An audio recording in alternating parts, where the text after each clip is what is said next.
Coming at you with another PT Pearl from the Optimal Body Podcast. I'm Dr. Dom. I'm DocJen. And today we're going to be talking through sciatica and the 3 things that you should be paying attention to when you're dealing with or healing from sciatica. Let's get after it.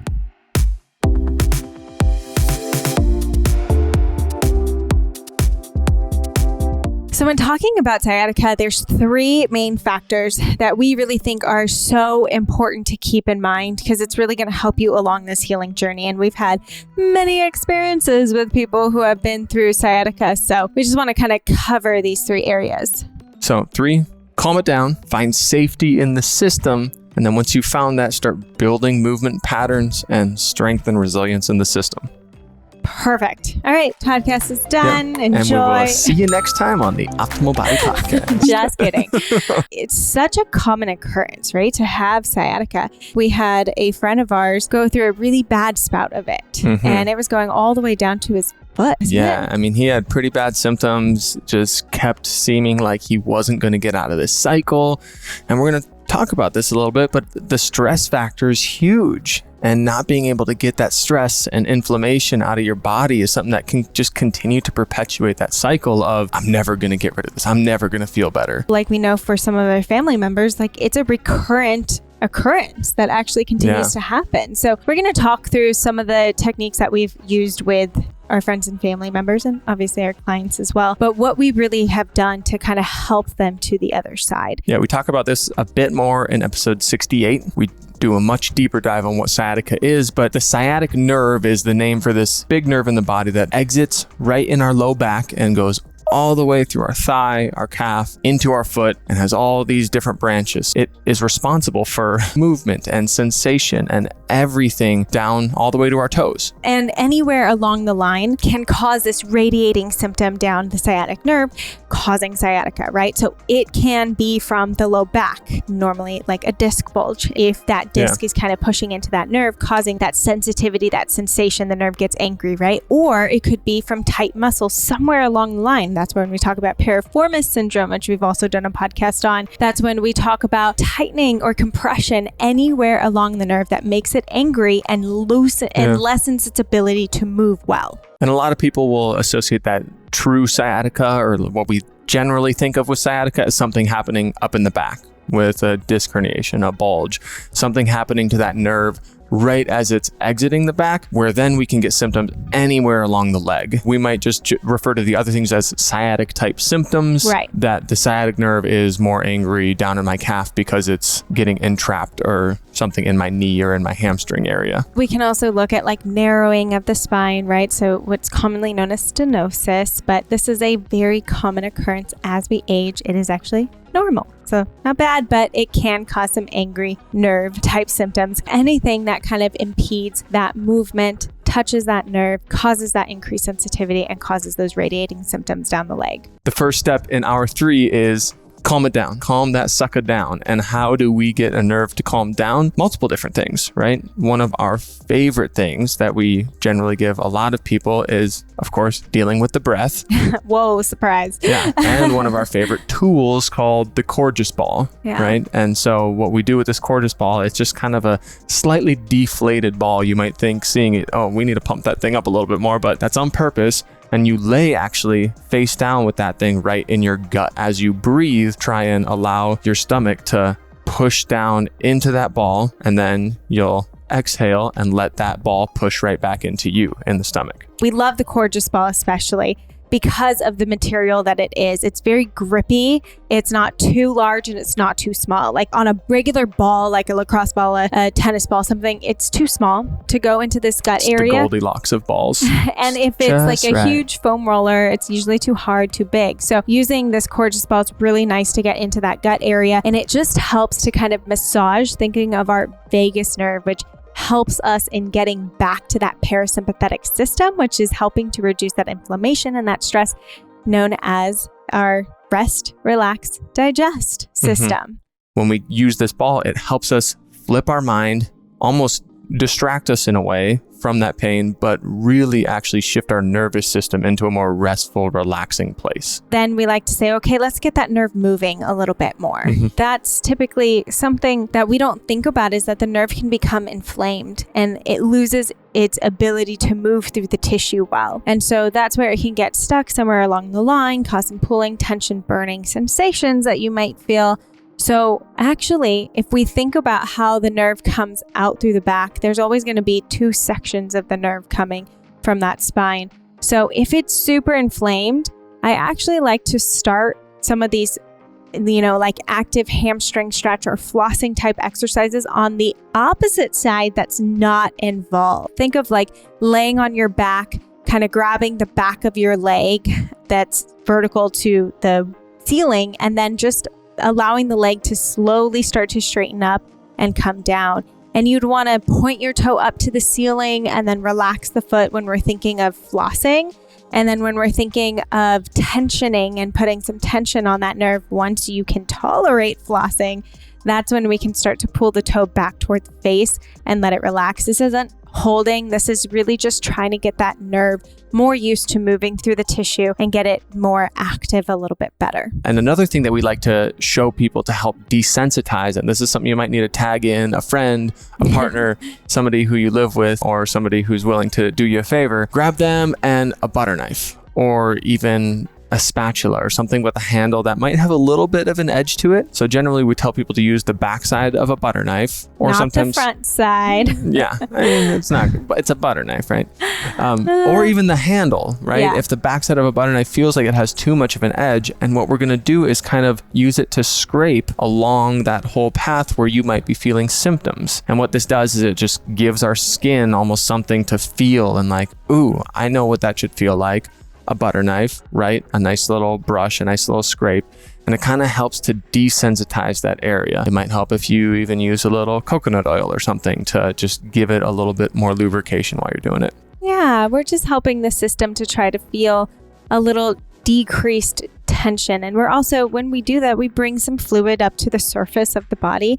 So it can help in feeling that release of tension, pain, tightness in that nerve. We're not trying to break up any scar tissue or break up any crazy things. So don't do it to the point where you're bruising or you're trying to get that redness. That's not the intention here. The intention is light scraping for the sensation factor. Those are 3 techniques we love to give people. There's many more that you could use, tons more. But once you've kind of gotten that system to desensitize and calm down a little bit, then how do we create safety? How do we make this system feel safe again to even start thinking about more complex movements? A lot of people like to talk about the glutes and bridges and core exercises, but unless we have that inner part of the core, so that we're talking about the diaphragm, the pelvic floor, that transverse abdominis in the back, all working together, the multifidi, so they're really small kind of back muscles. When we have that all kind of the pressure of just breathing and relaxing and getting that core to kind of pump and all work as one,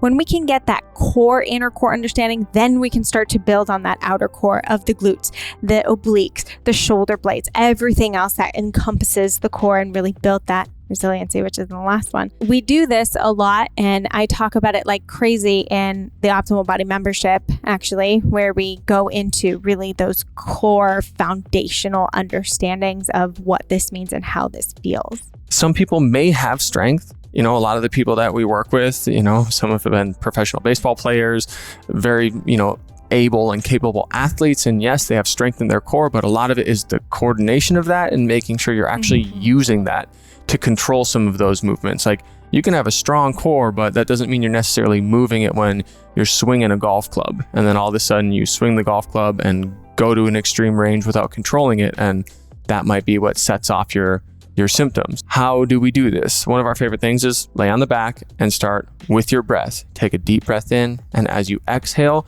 try and feel that low rib cage come down towards your pelvis or towards your hip bones. How do we use our breath to kind of without moving your body, without moving that and rounding that spine? Right. Get that rib cage to come down, and then keep it there, but continue breathing, because then that's going to teach us, oh wow, this is what it feels to have more tension in my deep core muscles while I'm still breathing. As you breathe out and you feel that rib cage just start to drop, which for some people it might not be very much, because again, you don't want to round in that chest. So it might just be a subtle drop of that rib cage. But as you're breathing out, you actually want to think of that pelvic floor lifting up. So they're coming toward each other.